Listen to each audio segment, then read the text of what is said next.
I've been playing with the Jupiter XM for a couple of weeks now, and I was really interested in how it's moved things on since the System 8, which I've also got in the studio. And if you see my comparison of that and the Prophet 6, you'll know I'm really impressed by the sounds of the System 8 and the Roland Cloud in general, actually. So I've been wondering how it's been implemented in something with such a small footprint. So let's dive straight in. When I got this out of the box, the first thing I noticed was the weight of it.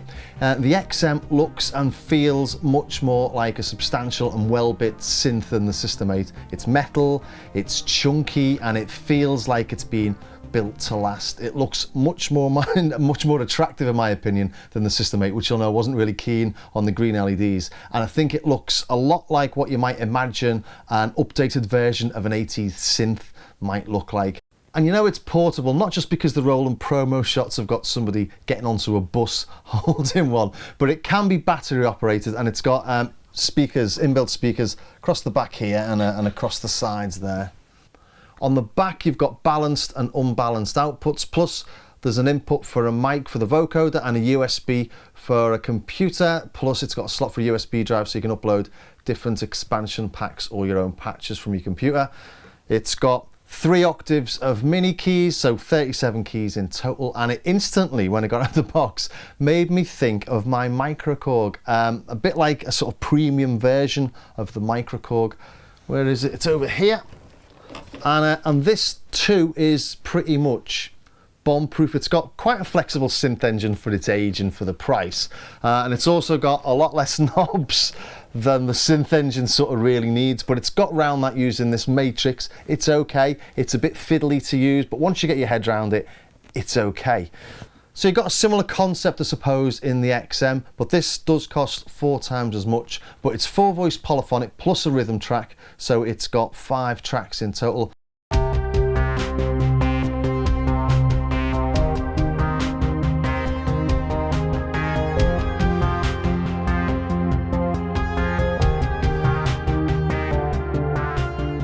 The intro track is just me playing one of the presets. As the sequencer and the drum plays, it sends out the MIDI. So here's the MIDI to all the parts. And record them each individually. So we've got all the parts. Part 2, or part 1, sorry. Part 2.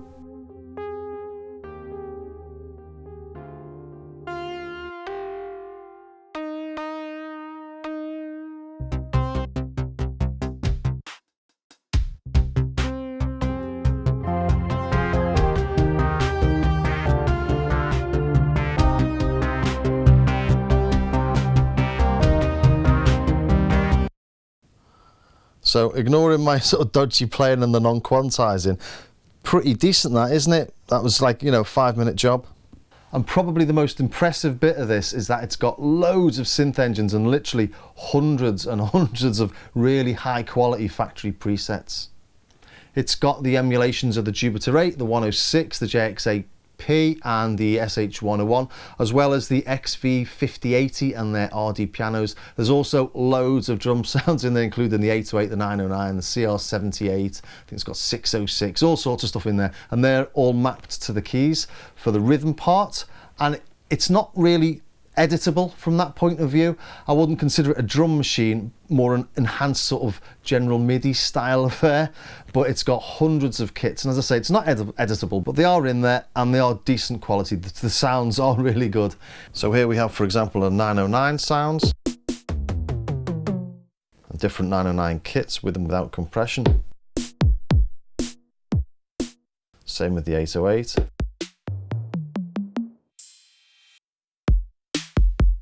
Much beefier.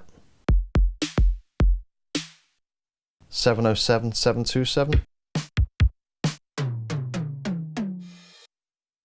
But here we've got let's put them with compression as well.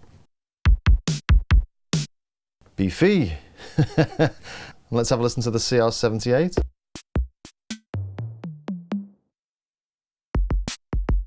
So you get the idea, they've got loads of different kits in here.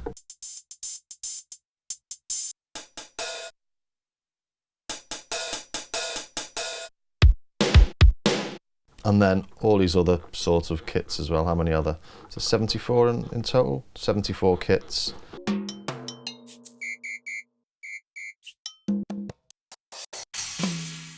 Tons of stuff in there.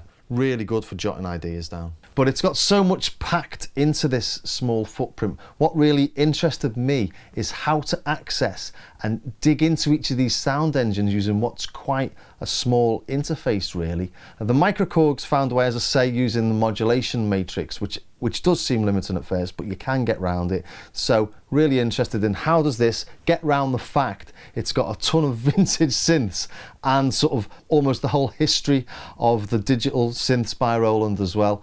So let's take a look at the sound engines. Now, what's really important to note here is that everything is built on Roland's Zenology platform or Zencore platform, and I had absolutely no idea what that actually meant until I tried to get to grips with editing it from the synth itself. So what is it? Well, it's an extremely sort of flexible synth engine that's got expansions for the vintage analogs that we've got in here, the Jupiter, the Juno, the JX, and the SH101, the VX, and the RD pianos. And as with everything else on this, those vintage emulations sit within the Zencore engine, and the best way to show that is on the plug-in version from the Roland Cloud. And I think this will help understand how the hardware deals with what's under the hood. So this is the Zencore engine, this soft synth here, and this is the heart of the Jupiter X and the XM, and it's called Zenology as a plugin, not Zencore, just to confuse matters. But to demonstrate how great it sounds and how powerful it is, let's find some nice presets. Let's not go to some bright brass I've been using. Factory presets, let's just start with a shine pad.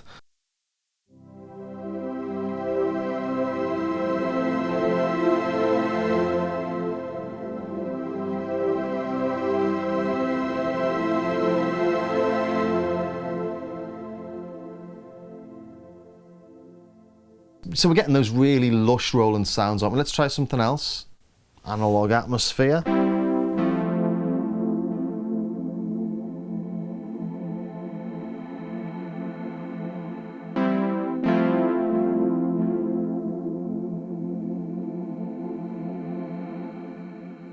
A Prophet 5 soundtrack. Let's have a listen to this one.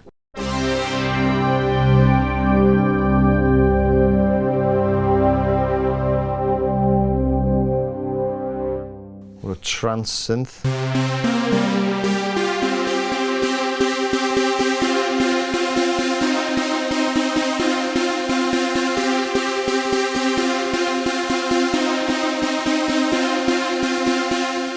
So I don't think there can be any doubt about the quality of the tones you can get from this. I probably compared it a little unfairly to the microcorg at the start, purely from form and function. They're both digital synths and they're both 37 mini keys. But in reality, this is really light years ahead in terms of sound quality and what it can do. So this is the main synth engine for everything that you get in the Jupiter X and the XM. And here we can see you've got 4 partials. Everything's built from 4 partials, just like you've got in the JV2080 and the JV1080 and the XV5080, in that sort of range, all the same sort of stuff. You've got your partials, and they're made of PCM samples, and we've got literally hundreds and thousands of these PCM samples in here. So all those pianos and drum kits. How many are in there in total? God knows. So there's 620 in C, 257 in B, and 963 in A. And then I've got a piano expansion packing in as well with lots of other stuff. And as with all the sort of JV range and the XV range, each of these partials has got a couple of LFOs. It's got its own filter envelope, amp envelope. So each partial is almost like a mini synth engine in itself, and they can interact with each other with things like sync, ring mod, X mod, stuff like that. We can have virtual analog waveforms, wave shapes, sync ones, super saws, noise. But if you look at the virtual analog, for example, even these are really flexible. Let's just have a listen to one of them, shall we? Partial 1, turn the filter up. Go to a sawtooth.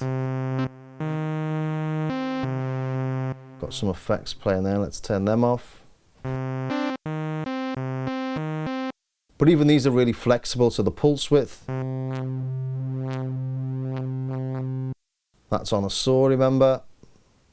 Got adjust that with the LFO. Then we've got this fat parameter, doing all sorts of, wave shaping. So it's not just simple analog wave shapes.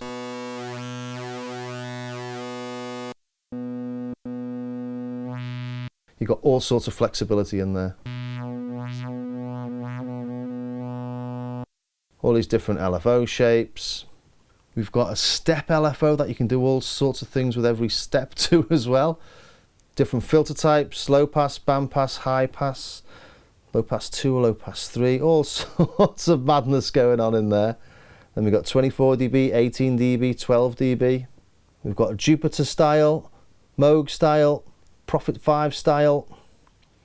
So massively flexible. If we look at the program editor of this, you can see all the different parameters we've got in there. And that's a huge amount of parameters, but it's exactly the same as what you get in the XM. So if we just take any old tone, for example, let's try and find one that's not based on one of the old vintage synths. So here we go, synth bass, alpha bass 2, that's PD626. Let's see if we can find it in here. PD basic synth 626. There we go, alpha bass 2. Let's play it on the computer. Let's play it on the XM. Some sort of different effects going on there from the scene.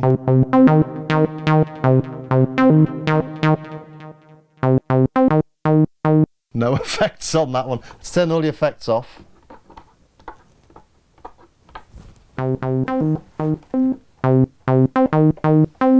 So it's exactly the same tone, and you can see in here we've got, let's have a look,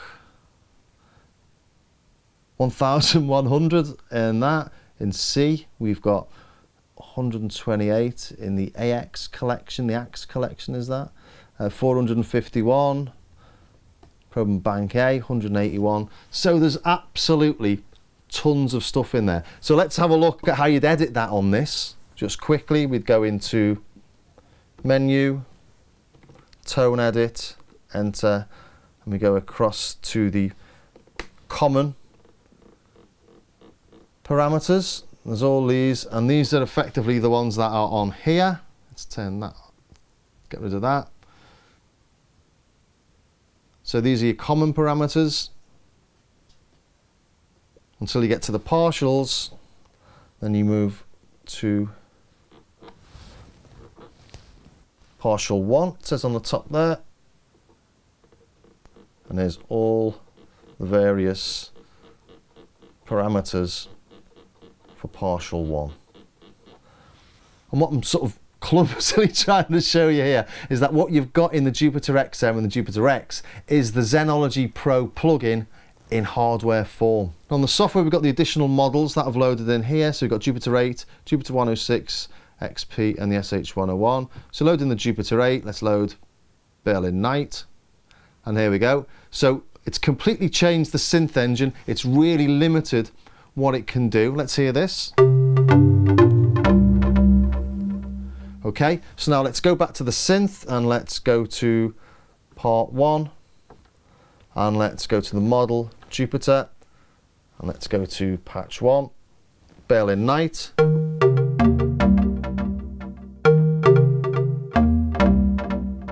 Same again. So what we've basically got here isn't the sort of plugins. I know it sounds really weird, but I was imagining you get the, although it makes absolutely no difference whatsoever, you get the sort of the plugins that you get on the Roland Cloud, the 106, the Jupiter 8, but they're not. They're all the ones that are held within this Zencore engine and the Zenology Pro software. If we look at this, we've got Berlin Night, we've got all the same parameters you'd have on the Jupiter 8 as a plugin. Let's load that.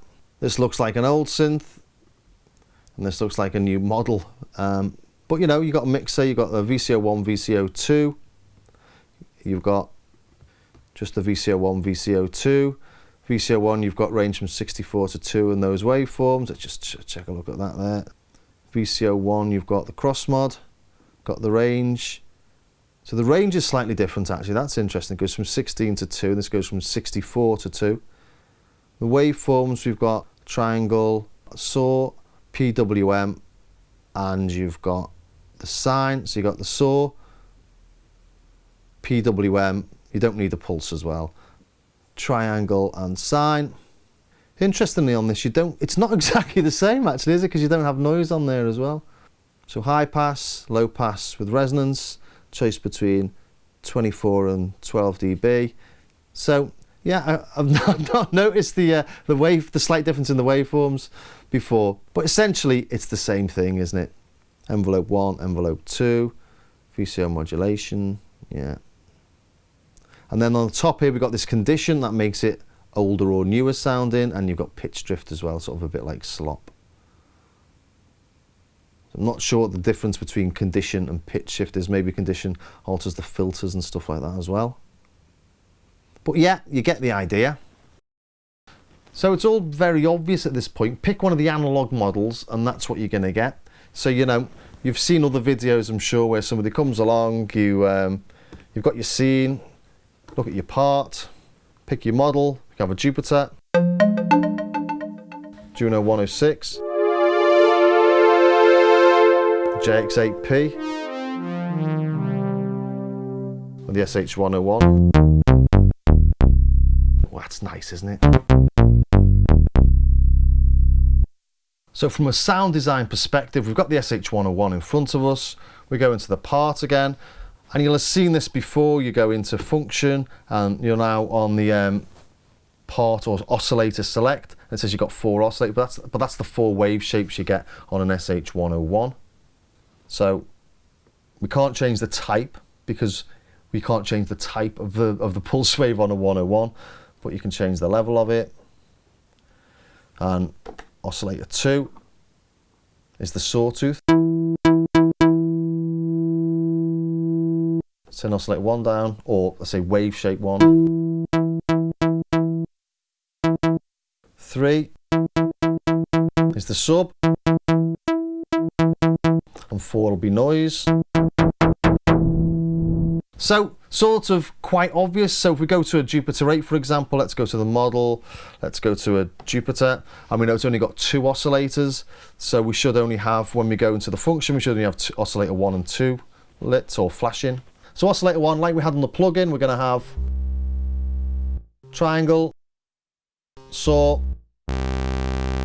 pulse width, well, there's the square, and it all seems quite reasonable. It does the same on the JX8P and on the 106. But once I started doing this and trying to dig into the synthesis models and exactly how they work on the hardware, first thing I normally do, as you've just seen there, I sort of try and get a basic tone. So try and initialize a patch. So initialize the Jupiter on this. You got to go in to whatever sound you're using, and you go to right, scroll down to initialize, enter. Are you sure you want to initialize? Yes, I do. So to initialize that patch, it's not saved there because they're presets. You save it into a user patch. There's 256 user patches. So sawtooth, as we expect. Then let's just exit there. So square is obvious, but pulse width. So I'm thinking, how do I change the width of the pulse? So it's not ring mod, it's not sync, it's not cross mod. So ring mod obviously won't light because you don't have it on Jupiter 8. Sync does and cross mod does. To alter the pulse width, you've got to go into the menu. So menu,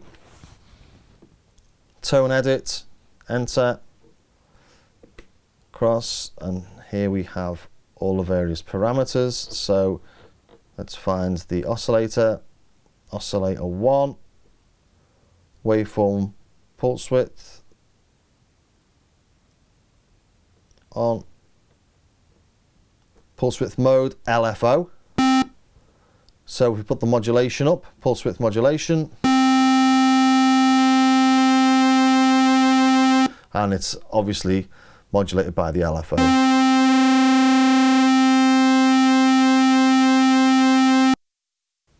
So yeah, there's a little bit of head scratching at first. Obviously it took me a while to find that. Now I've found it, that's fine.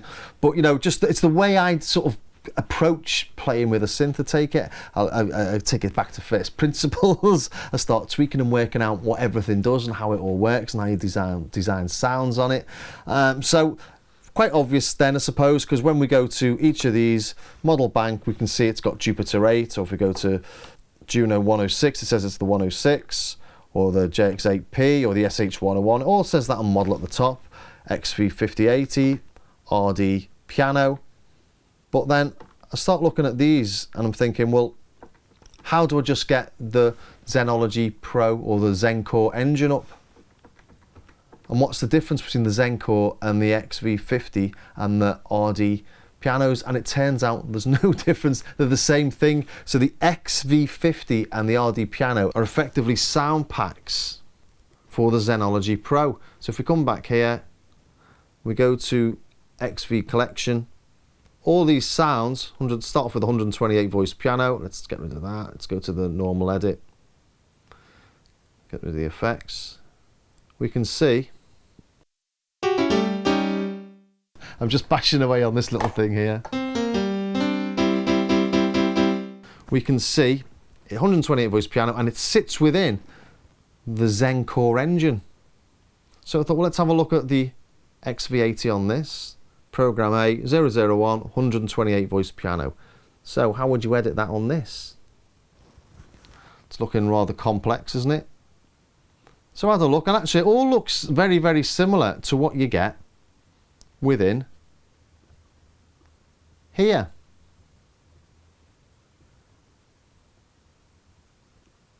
And that's because it essentially is. There's a few things that are different. So if we go to the structure, there's all these different types of structure. And I thought, okay, I can't find where that is in here. You've got all these little things on the sync and the ring mod, but it's not actually changing the structure of how the sound works, as far as I can tell. And there was no structure in this 1 to 10 different variations. So I thought, let's find a sound that doesn't use the standard structure. So I went through hundreds of sounds, and I found this called Synth Ethics, and it uses a different structure. I'm like, hooray, there's one with a different structure. Let's find it on Zencore and see if it sounds anywhere similar. So that's it on the 5080. Here we go, Synth Ethics.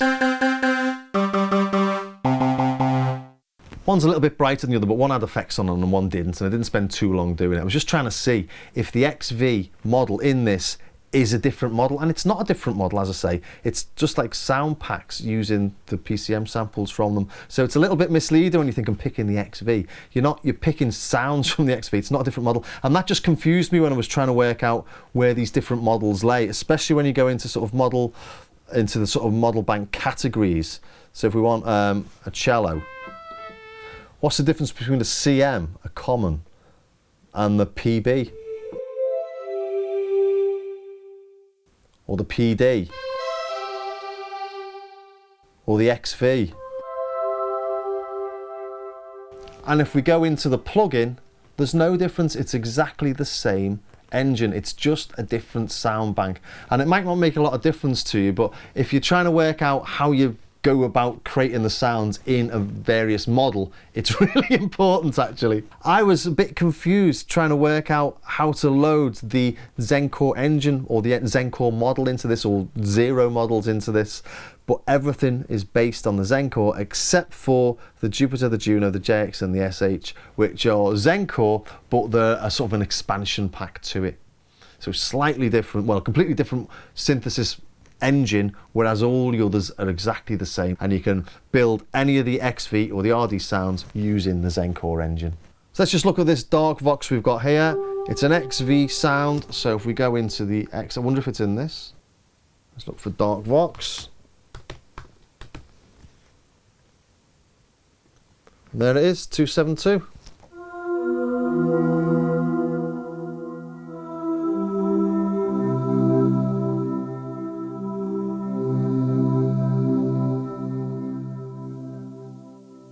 if we look at how it's made, to edit it, it's using the Zencore engine. It's using these two partials, partial 2, partial 3, using these PCM samples. I hope I've hammered that home enough, maybe a little too much perhaps, but I did think then, okay, let's try and edit another sound. Let's go and edit something like a muted trumpet. Just, I don't know why I chose a muted trumpet. I thought, let's just give myself a little test and see if I understand what's going on. So we go to model or category, and we'll try and find the brass, solo brass, mute trumpet. Really quite a nice sound. A bit of reverb.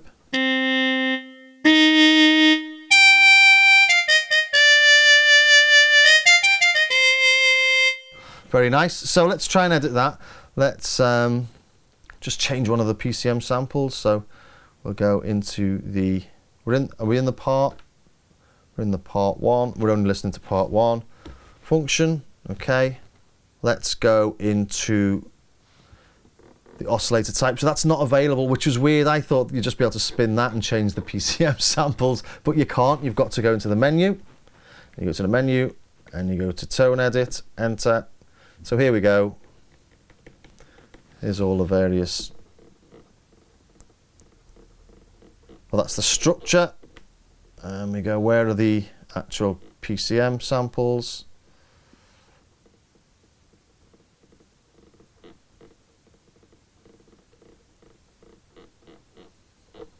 I've missed them. There we go. Wave 0 off, wave 2 off, wave 3. And at this point I'm thinking, oh my, I'm rooting through these menus and I can't find, or I don't understand why I can't see the waveform. And it turns out it's because I'm on partial 1, not on partial 2. I've got to go across to partial 2, and there we go. There's the muted trumpet. And this is really where I had a bit of an epiphany, to be honest. I was getting a bit frustrated with myself, really, because it's all there, and yes, it can be a bit confusing, and there's a bit of a steep learning curve. So I looked at the computer again and started to look through the patches. I had a browse of all the various patches that are in here.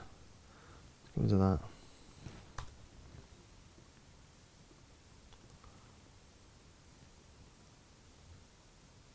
And looking at how they all worked. And then I went to Roland Cloud, and all these are different sound libraries that you can get.